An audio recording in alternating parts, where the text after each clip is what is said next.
Hello, everybody. We're back with another WorkTripp introducing. I'm Sally Page. I am co-founder of WorkTripp, where we build to support the future of teams. So WorkTripp is a place where you can plan, book, and measure the impact of offsites as part of your new cycle of work. Super excited to have with me here lovely Jim. Jim, thank you so much for joining us. My absolute pleasure, Sally. Pleasure to be here. I can't wait for this chat. I'm looking forward to it. Love what you guys do. Fantastic. I am not going to give you the normal sort of introduction because I think it's really powerful when you tell your own story, particularly in the context of the sort of tease that I put out for this one today, which is talking about the cost of disconnection in a team. And you've got a really personal angle on that, I think, which has led you on your professional journey. So I would love to invite you to kind of kick us off by taking us through that.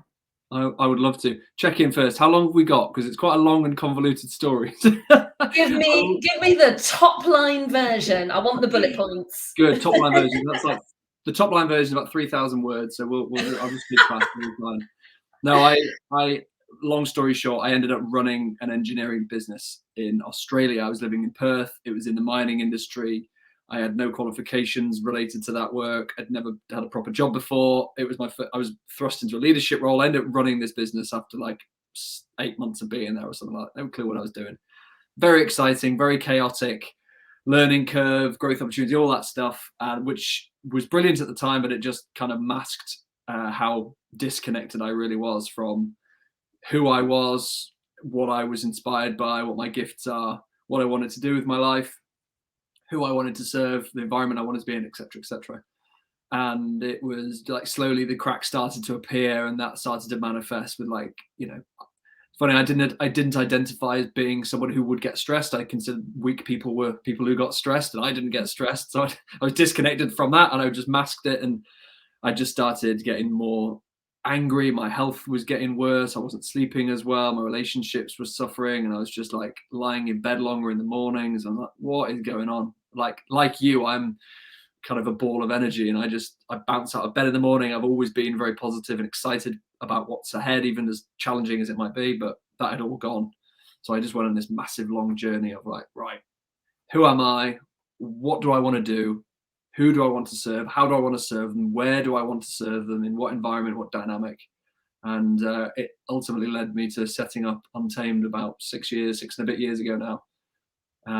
We set off from Australia at the same time. The same day I set the business up, we lived nomadically from that point onwards for 3.5 years.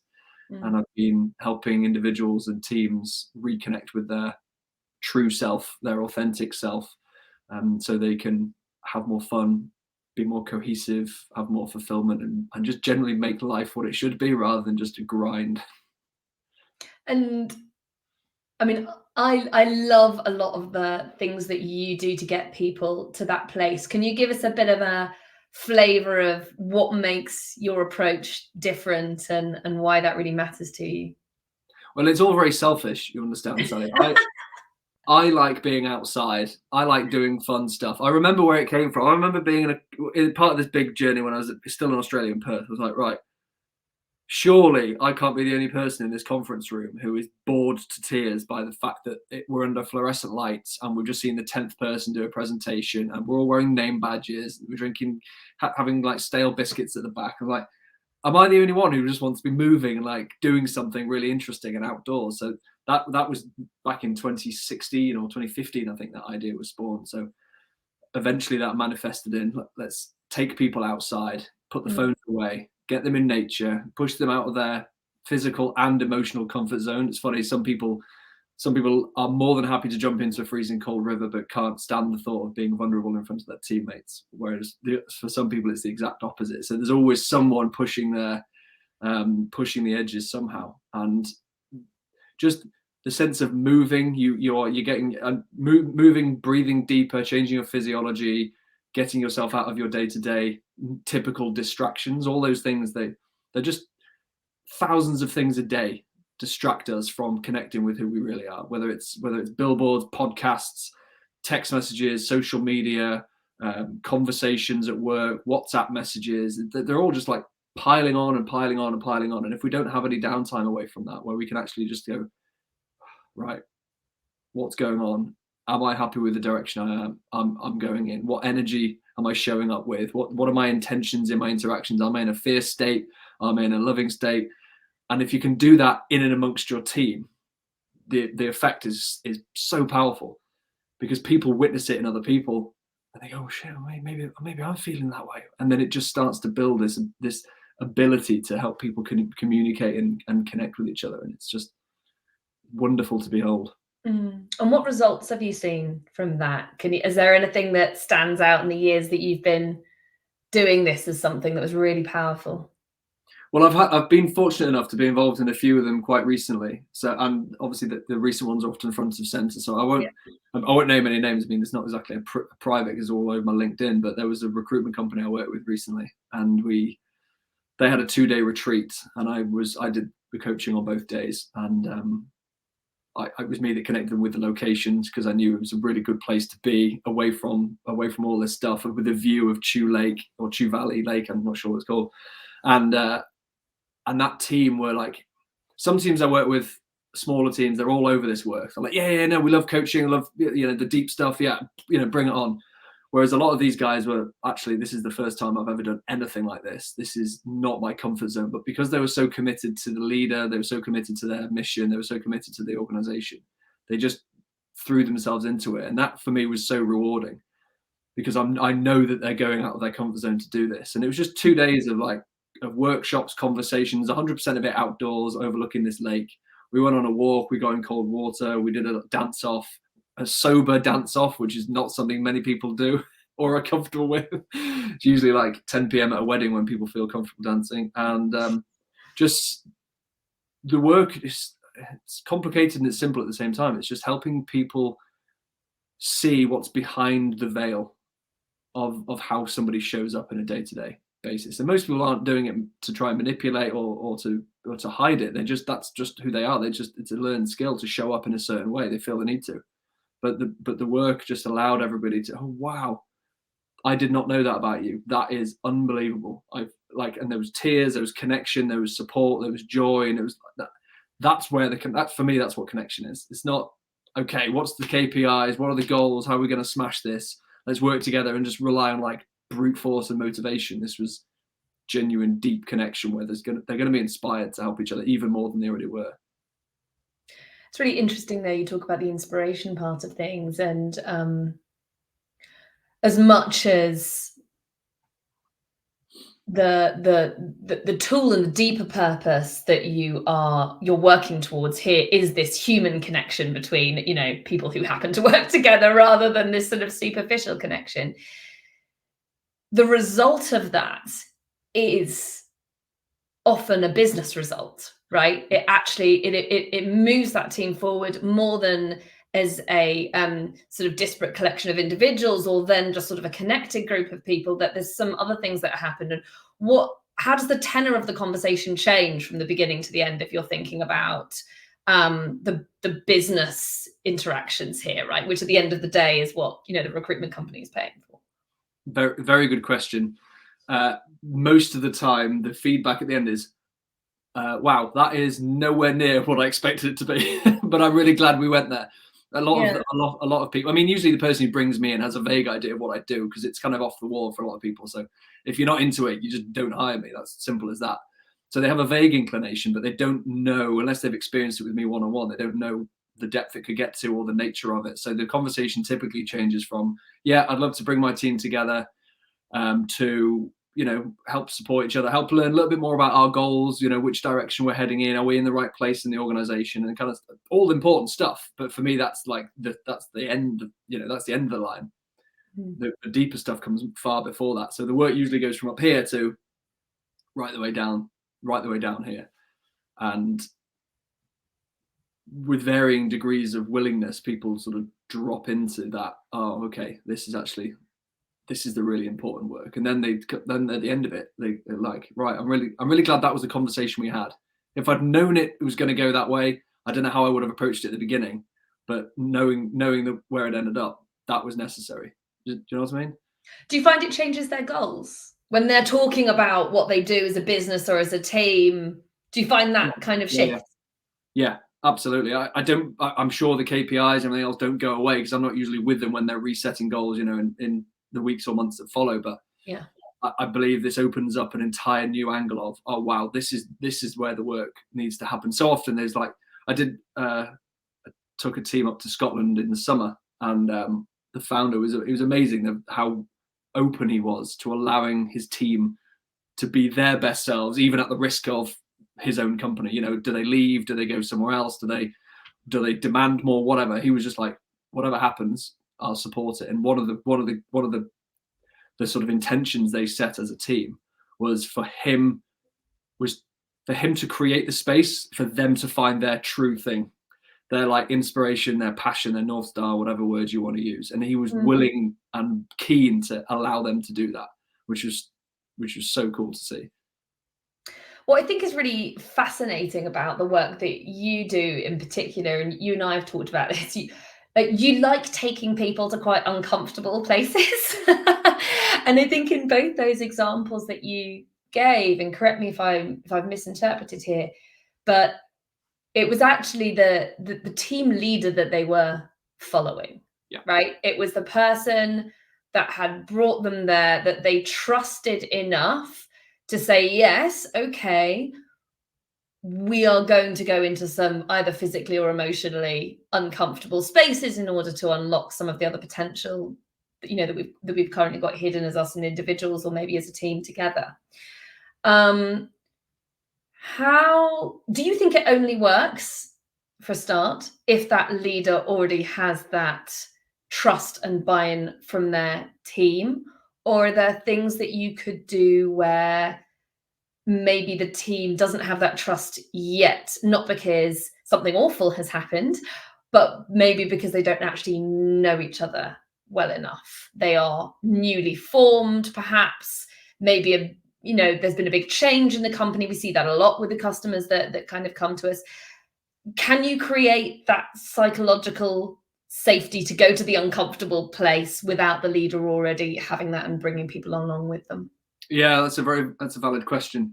I think being careful not to make it binary. Does it work? Does it not? Can you do it? Can you not? It's not an either or. It's a degree of impact or success or whatever words you want to use. So yes, it can, but is it likely to happen quicker with more impact if the founder or co-founders are bought in and have created that sort of level of trust or inspiration, whatever, beforehand? Yeah, 100%. Absolutely. And I do work with some teams where the founder, they're not fully bought into the work I do, but they kind of appreciate the team might need it. So they go, right, guys, you go and do this thing. And that can work for that team. And the team are like, because then it's up to me to create the trusted space and everything else. Yeah. I mean, it's up to me anyway, but the leader being there, like, I know what you mean, amplifies it multiple. So without the leader being there, it's like, okay, let's create this. They get the buy-in for each other. They help support each other. But then if the founder's not involved or the senior leader's not got the buy-in or involved in that, then when they go back to the typical day-to-day stuff, there's a sense of it's either an us and them, or it's like they're fighting gravity. It's like, we kind of know this, we want this, but you're not fully bought in. Like, you say you are, but you weren't by your actions.